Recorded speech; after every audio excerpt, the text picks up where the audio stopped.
Kita perlu handphone berapa? Tuan-tuan pakai berapa top up sebulan? Kos 60 lagi?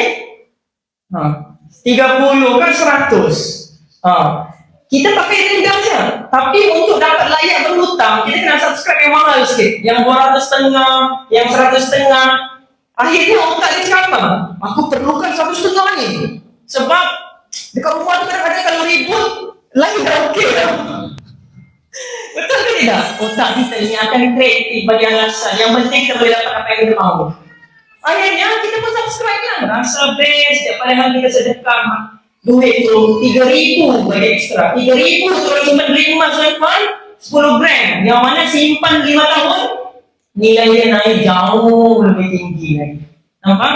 Sebab tu banyak orang tidak boleh menyimpan sebab apa? Lifestyle. Berapa ramai orang yang daripada gaji dia tu at least 30% habis dekat kereta. Tahu kereta 30% ni banyak. Kalau gaji 3,000 berapa? 1,000 habis. Tuan-tuan, kalau ikut formula, kalau gaji 3,000, dia sepatutnya layak beli kereta apa? Kereta sorong? Jangan macam tu. Kereta apa? Macam mana? Apa formula dia? Biasanya orang cakap 12 bulan gaji lah.